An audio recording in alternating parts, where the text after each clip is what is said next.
Hi folks, this is a video lecture for this week, and the reason I'm doing it, no, it's not because I think you need more video in your life, because personally, I think you already have more than enough video in your life, but today's, or really this week's topic, is nonverbal communication, so it seemed appropriate to do a video lecture rather than just an audio lecture. So what I want to do today, and I'll do it as quickly as I possibly can, but just know that this video lecture might be just a little bit longer than our normal audio-only lectures, but I will do my best to keep it moving along for you, okay? All right, so the first is we have to get through some basic foundational terms, or concepts, really. And the first is that nonverbal communication is different from verbal communication. I know that seems obvious and sort of you might be like, that's asinine, Professor, of course. But we tend in our mind to think about, oh, it's just all communication, a little verbal, nonverbal, blah, blah, like it's all the same thing. Yeah, it's all communication, but nonverbal is a completely different animal, and that's why you have to treat it very carefully and nicely so that it doesn't turn on you, if you will, okay? So the idea here is that nonverbals, particularly in a social media-led world, or increasingly led world, is that nonverbals are somehow not something to really think about. Because do you really need them all the time in a social media environment? And the answer is no, you don't need them all the time. But nonverbal is very, very important because so much of human history has been based within a face-to-face communication style.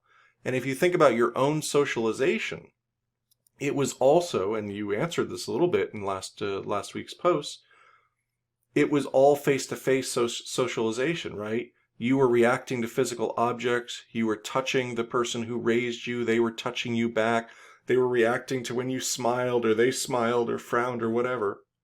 Excuse me. And so it's a bedrock component to how we learn to communicate with one another. There's also, and this is beyond the point of our discussion today, but there's a wonderful term called affect, A-F-F-E-C-T, that is about the transmission of certain emotional states between two human beings when they are close together. Again, totally beyond the scope of our conversation right now, but if you're interested in that idea, look it up. You might get a kick out of it. So, what you have to remember with nonverbal is that it is truly a multi-channel form of communication, right? Because we have lots of different ways that we can communicate non-verbally, right? We have, and I'm just trying to take my glasses off here, we have through the eyes, right? We have through our ability to gesture, and on and on and on. And so non-verbal doesn't just mean one thing. It can be many channels. The second point to remember is that nonverbal, sorry, I'm noticing on my screen that my glasses are a little crooked here. Let me see if I can adjust them. A little better. So nonverbal, it affects all our interactions when we're doing face-to-face. So that's why it's so important to have that self-reflexivity about sort of how you're coming across. Because just as I noticed, right, I noticed, oh, my glasses seem askew. That's bothering me. I'm worried that it's bothering you.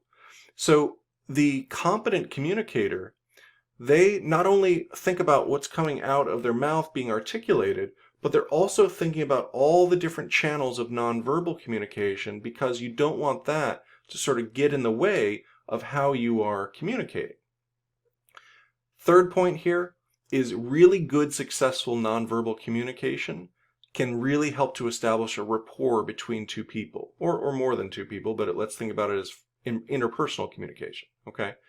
So think about when someone in your life has offered sort of a hand of support on maybe a shoulder, or they have sort of shown a face of concern, like, oh, geez, I'm so sorry, you know.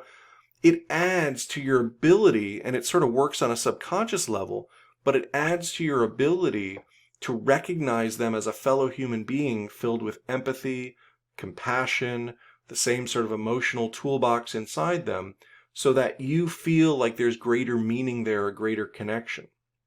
So, you know where I'm going to say next, is that if you're all logic and you're all have, it's just the right content coming through your verbals, but otherwise you're kind of stone-faced and almost sort of monosyllabic as you are talking, ba ba ba ba ba ba ba ba, right?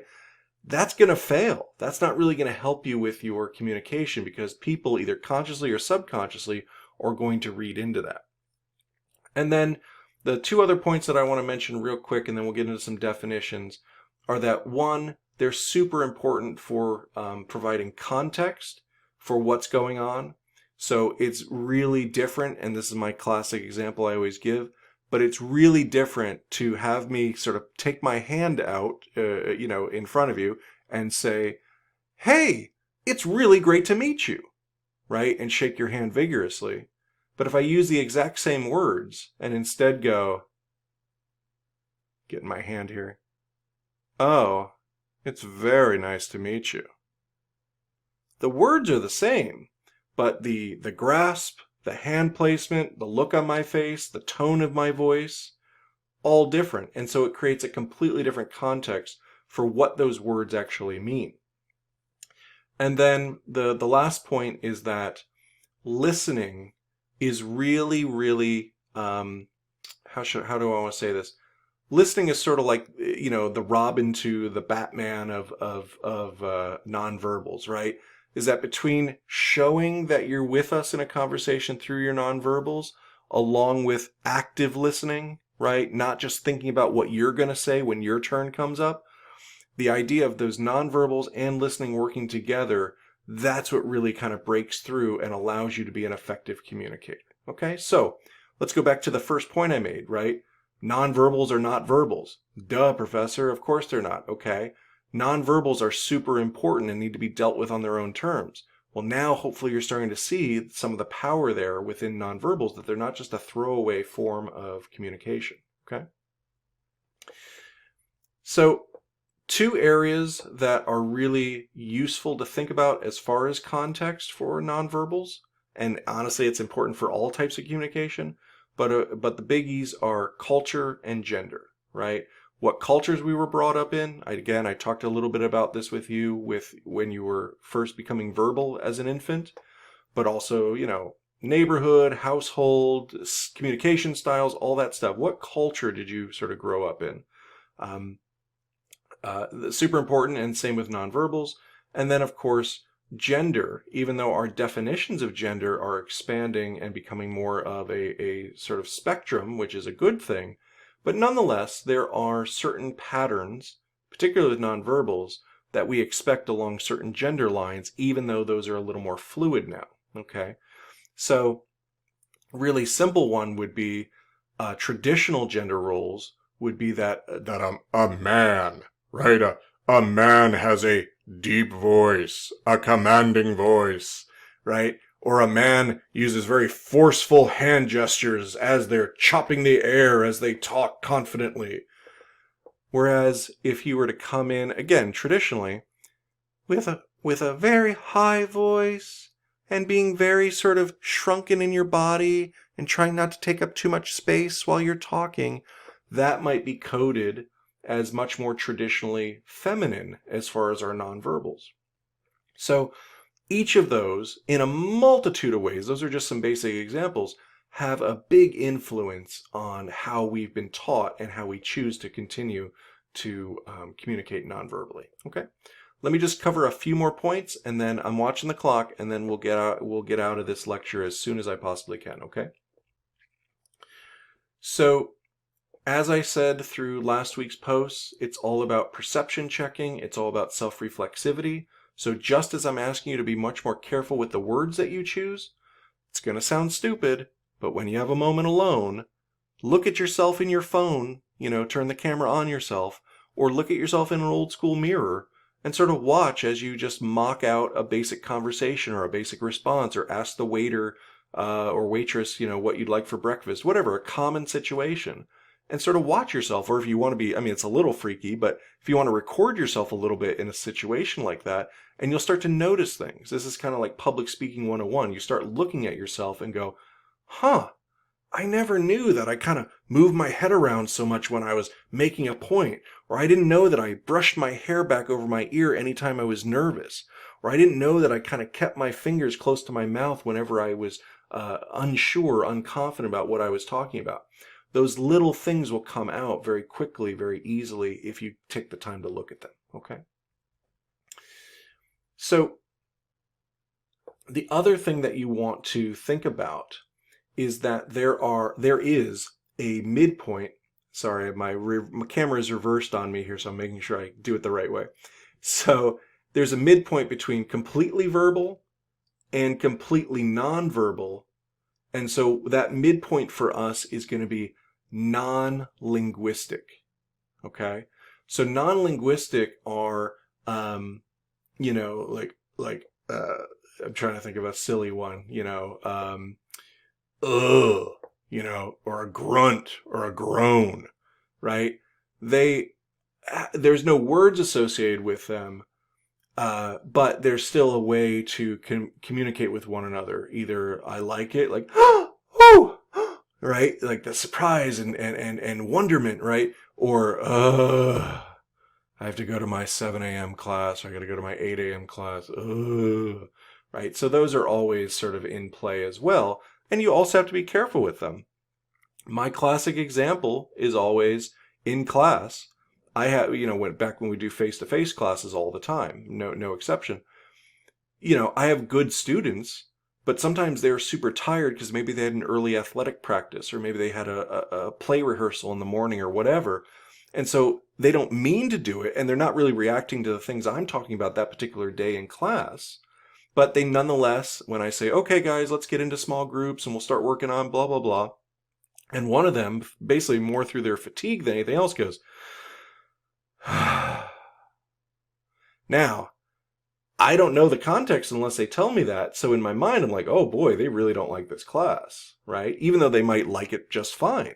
But that non-linguistic, that non-verbal, that's going to, clue us into some other meaning that wasn't really meant to be intended. Okay. And then, so as I mentioned, let's just name the things I already sort of threw out there. So we have our body movements, right? Chopping the air a lot. We have appearance, right? Like, are my glasses as straight as they absolutely should be so that I feel like I'm together, all that stuff. I talked about putting the hand on the shoulder for touch. I talked about the environment that you were raised in, right? The culture. And then the other two areas that I want to talk about are space and time. Now, space is really in our minds lately because of the 6 feet rule.